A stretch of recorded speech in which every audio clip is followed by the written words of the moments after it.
r/NoSleep. Posted by u/lordpoee. Confessions of a Former Torturer, the Fabulous Mr. Ghost. My head has just been stirring and stirring. I barely sleep anymore, and most nights I am searching the internet and taking notes. My most important tool is my notebook. I usually destroy them after every interrogation. I don't hand over notes, the notes are mine. If I keep notes because they are still relevant to some other job I am working. This won't be a job this time, no payment, no reward. I just want to find the Dark Master and hurt him. Again and again.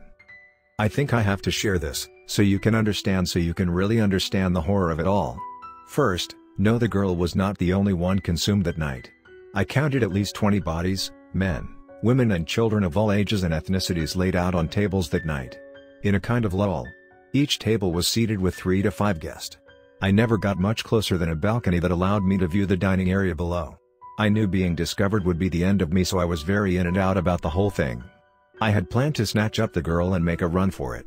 That was not to be. By day, they looked just like you and me. At that feast though, they were very different.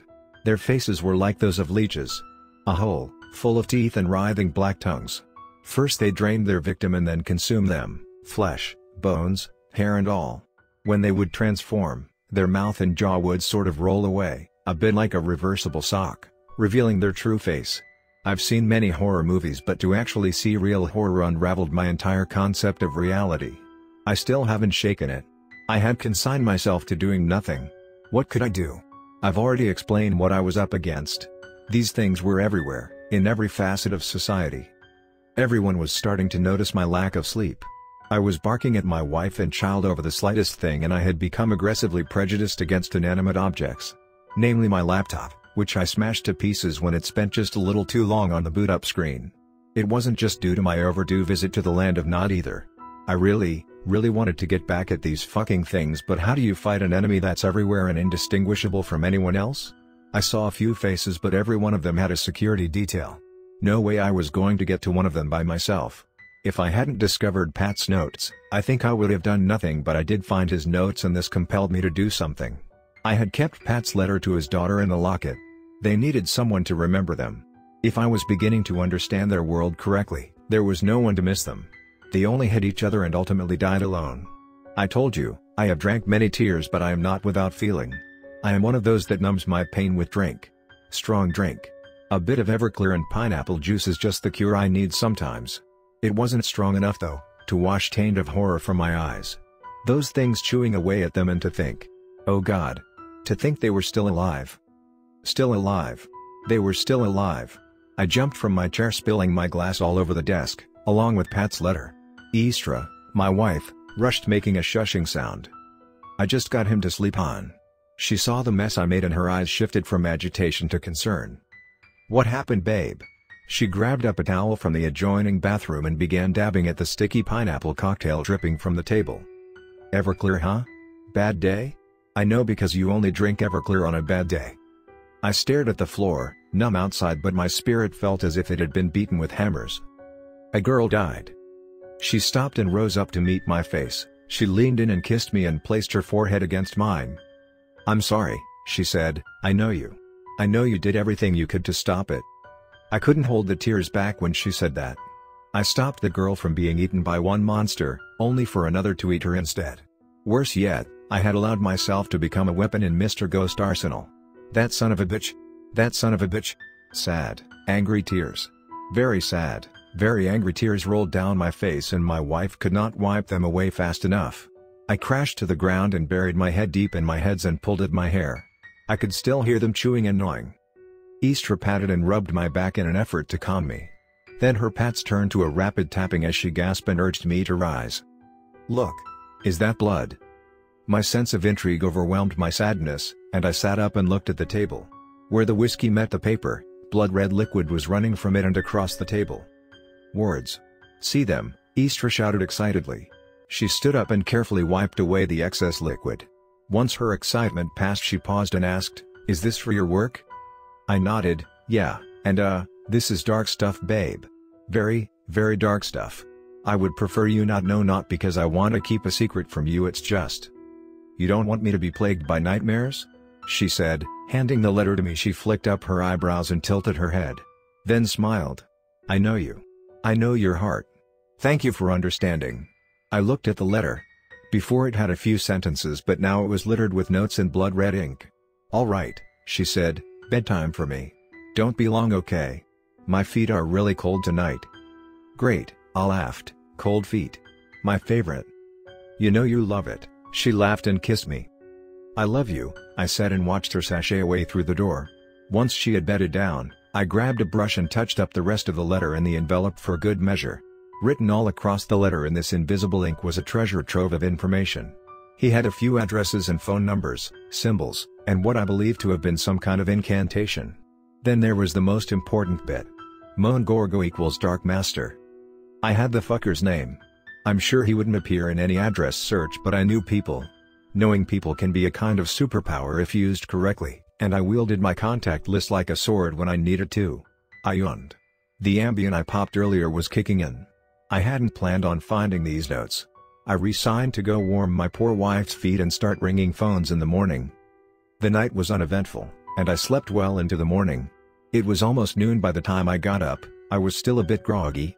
My wife had already gone to work and my son was at school. Hot coffee and note awaited me in the kitchen. I love you. Made coffee. I really don't deserve her. I drank my coffee and started ringing phones. My first call was to an old friend of mine with a certain intelligence agency. He was the one who had referred my services to Mr. Ghost. He might also know where Mr. Ghost could be found. I rang my friend's phone and he answered promptly. Go for David. He answered using his code name. David. Thank you for taking the time. I need a physical location for Mr. Ghost. I can trade for it. Fresh intel was currency to him. I knew a few things he might like to know, about people and places and things. People sometimes try to avoid answering the question when they are being interrogated by offering up other juicy information instead. They'll snitch out everybody they work with sometimes. Like I said, I take a lot of notes. Would have done it as a favor, he said. I could almost hear his smirk. How about that yellow 9 case? London Bridge? He asked. David had been after me for that one for a while. It was some of my most valuable intel regarding a blood diamond for crack scheme in Miami. That guy told me a lot of interesting things. People talk a lot more and faster when they realize they are about to be impaled on an iron rod. Vladimir Dracul was truly a master of his craft. Tie men around a pole, seat them on a sharpened spike and wait for them to lose their grip. Very handy when you are in a hurry to get info. Bit of a gamble though, as I learned in the Miami. He lost his grip before I could kick the spike down. Whatever, he murdered and tortured people for drug lords. Not a single tear shed. Location first, then I'll fax you the name of Toro's overboss. Good trade? David was probably salivating right now. You really know? He seemed doubtful. Oh yeah. He shouted, please. I'll tell you anything. And started naming names. I replied and then tapped the phone impatiently. I wouldn't have called you unless this was urgent. We got a deal, David? Yeah. Deal. This is hard copy only level info, so I'll meet you downtown at the Broken Spoke, the coffee place? You know it? 6 p.m. I'll be there for 10 minutes, then I'm gone and the hard copy goes with me. Yeah, I know it. I'll be there. Get me all you got on this Pat fella too. I told him all I knew of Pat and he agreed. I had some hours to kill, so I did a drive around the mansion where the darkest of dinners had been served. The gates were closed and 2 giant men stuffed into tiny suits were guarding the gates. Moan Gorgo. I'm coming for you. I drove away, casually. It wasn't time to strike yet. Mr. Ghost used me and now I was going to use him. Undoubtedly, this Moan Gorgo and Mr. Ghost were not friends. There was some kind of competition in the world of monsters and they were competitors. I wasn't sure how yet, but I was going to use that to my advantage. I got up the gym for a while to work off some of the anger I was feeling. I couldn't afford to lose my cool just yet. I had to stay focused, create a plan and follow through. I couldn't create that plan without information though, and try as I might to stay busy. 6 p.m. seemed very far away. It did come though, and when I pulled into the Broken Spoke, David was already waiting by his car. Prompt. You're a true professional, Mr. Alastair. David smiled and led us to a table in the back. After we were seated, he handed a menu. Opening, I saw he had slayed the documents inside. You've got good hands, I said. Didn't see that at all. Part of our training, he said. I expect a fax in my office by morning. A waitress sat coffee and creamer in front of us. I didn't know it, but I would soon meet her again. "You'll have it," I assured him as I gazed over the papers in front of me. Written on one of them was the address I was looking for, along with Pat's last address, list of assets, criminal record, FBI file and the name of his daughter Asya. I feel my emotions stir once again toward deep sadness and drank a bit of coffee to help push them down into my stomach. "Do you know anyone that's an expert in the occult? Can you refer me? This Pat guy was into some seriously dark shit and I could use some help unraveling it." "Sure. I know a guy. A woman actually, I'll have her call you." He sipped from his coffee and then leaned in close and said in a low voice, "That guy. Mr. Ghost. He's VIP. He has friends in very high places." I'm not surprised. I stared into my coffee a moment. "Just be careful, eh? You're in dangerous waters. Very dangerous." I bobbled my head in agreement. "You have no idea." We finished our coffees and I returned home to do a deep dive on the docks. Pat's address was in the kind of neighborhood you don't visit after dark. I'd intended to wait until morning to check things out there. I headed home and waited for my phone to ring. My wife and son were at a school function, a bake sale. They wouldn't be home for a couple of hours, so I made use of the kitchen table and spread the papers out. I had only been studying them for 10 minutes or so when I heard a knock at the door. I snatched up a pistol I kept hidden in a panel behind the thermostat and peeked through the curtains onto the porch. It was the waitress from the restaurant. "Who is it?" I asked in a neighborly voice. She stood back from the peephole and fixed her shirt and hair, then politely said, "I'm Sheila. I was Pat's friend. I followed you. We met at the restaurant." I opened the door and pulled her in. I pushed her over to the couch and held my pistol at my side. "What do you know about Pat?" I asked, and allowed an unspoken threat to gleam across my eyes. I looked for any sign that she might be a monster in human guise. "You said Pat was into dark stuff," I thought. "Just maybe you met my Pat. I just wanted to find him." She kept her eyes, now watering, fixated on the gun. She was no threat. I put it behind my back from her sight. Tell her, or let her go on with false hopes? I wasn't much for torturing the innocent. Not knowing was a torture in its own right. Not knowing if your loved ones will ever come home. I searched for softer words but couldn't find them. "He's dead. He died. I'm sorry." She didn't sob as I expected she might. She cried without making a noise. "How?" she asked. "How did he die? Is Asya dead too?" "Asya," I repeated as if by some magic. Speaking her name would roll back all the horror. The horror remained like tar smeared across my mind, a permanent stain. "Yes. Asya." Sheila awaited my response. She still had hope and I had to be the one to snuff it out. I hated myself for it. "She is also dead." I can't express how I started in, trying to explain how much I empathized with her, but my words were drowned out by her sobbing. "Not Asya. Not little Asya. What did he do?" She bawled and cursed Pat's name again and again. I let her have her cry. It was all she had left. Sheila eventually fell quiet and sat on my couch staring through me at the wall. "It would help me if you could tell me about Pat." I put my pistol away and poured us both a pineapple cocktail. Everclear and pineapple. I told her, "It will help calm your nerves." She took it and held it but did not drink. She nodded quietly to herself and then finally focused her eyes on me. "Pat used to be a sweet guy, you know? Then he got this job driving for this rich guy. I hardly saw him after that." "Are you his girlfriend? Wife?" I asked. I reached up to my breast pocket and realized I had no notebook. "I was his live-in sitter until a few weeks ago. He called me and said someone had taken Asya and to get out of the house." "Are you a cop or something like that?" she asked. "No. Not a cop. I'm just looking for some payback. For Asya. For Pat." I swallowed down my cocktail and poured another as she was taking her first drink. "How did they die?" She joined me in the kitchen and marveled at my family photos. "You have a little boy. I want a little boy one day." "You don't want to know. It was a bad death for both of them, though a very bad death, and Moan Gorgo is their killer. When I find him, he will beg for death." This seemed to please her. "Can I do him? Can I be the one that kills him? Can you take me to Pat's house? Can I have a look around?" "You didn't answer my question." Sheila held her drink to her lips and remained silent. "Sure. You can do the final deed." I lied. "Most people think they could kill their worst enemy, but you'd be surprised how many can't pull the trigger when the time comes, and that can get you killed. If you are going to hunt a killer, then you bring bona fide killers.